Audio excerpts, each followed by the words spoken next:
Hello children, कुसुम ma'am की online class में आपका स्वागत है। प्यारे बच्चों, आज हम फीस माफ़ी के लिए प्रार्थना पत्र लिखना सीखेंगे।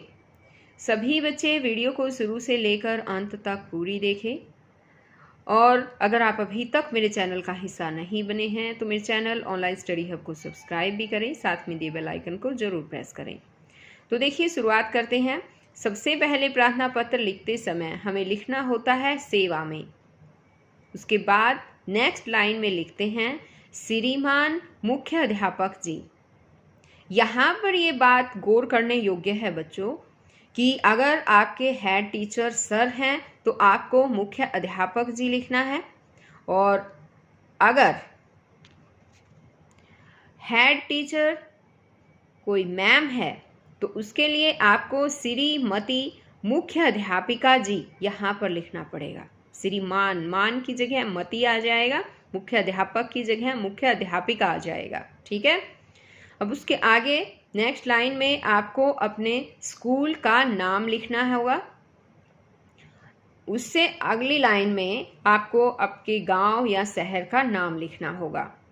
और फिर बात आती है विषय की कि हमारा विषय क्या है, यहाँ पर सब्जेक्ट क्या है लिखने का।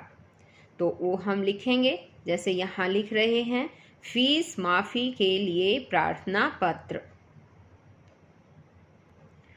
अब आगे लिखेंगे श्रीमान जी, या फिर अगर आपके हेड टीचर मैम है तो फिर अगर ऊपर आपने श्रीमती मुख्य अध्यापिका जी लिखा है तो यहाँ पर भी आपको श्रीमती जी ही लिखना पड़ेगा। अब आगे है सविनय निवेदन है कि मैं आपके विद्यालय में कक्षा, यहाँ मैंने डैश लगा रखा है, यानी कि आप जिस भी क्लास में पढ़ते हैं, दूसरी में, तीसरी में, चौथी, पाँचवीं, छठी, सातवीं, जो भी आपकी कक्षा है, आपको वो कक्षा लिखनी है।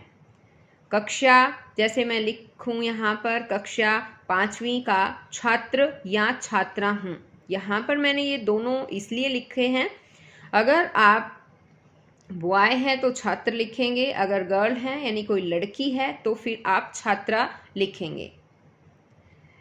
अब आगे आपको लिखना है कि मेरे पिताजी किसान है और हमारी आजीविका उन्हीं की कमाई से चलती है। इस वर्ष फसल खराब होने से आर्थिक स्थिति खराब हो गई है, अतः वे मेरी फीस नहीं दे सकते। आपसे विनम्र प्रार्थना है कि आप मेरी फीस माफ़ कर दें ताकि मेरी पढ़ाई सुचारू रूप से चलती रहे। आपकी अति कृपा होगी। धन्यवाद।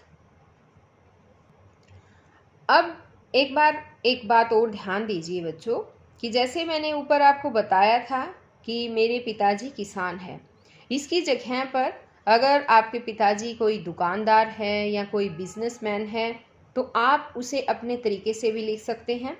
जैसे आप लिख सकते हैं कि मेरे पिताजी एक दुकानदार हैं और कोरोना काल में दुकान में बिक्री नहीं हुई, जिसके कारण काफ़ी नुकसान हुआ है और आपके पिताजी जो है आपकी फ़ीस नहीं दे सकते हैं। तो ये भी बच्चों आप खुद लिख सकते हैं। तो ये था फीस माफ़ी के लिए प्रार्थना पत्र। आगे हम लिखेंगे आपका आज्ञाकारी शिष्य या शिष्या। अब यहाँ पर भी ध्यान दीजिए बच्चों, अगर आप लड़के हैं, बॉय हैं कोई, तो आपको लिखना है शिष्य, आपका आज्ञाकारी शिष्य। और अगर आप लड़की हैं तो आपको लिखना है आपकी आज्ञाकारी शिष्या।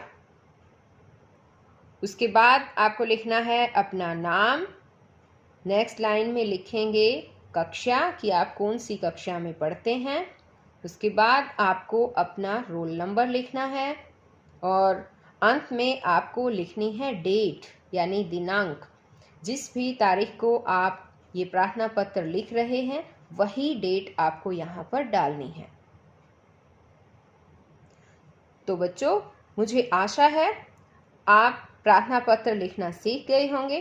तो हम फिर मिलते हैं एक नई वीडियो में नए टॉपिक के साथ। तब तक के लिए बाय बच्चों।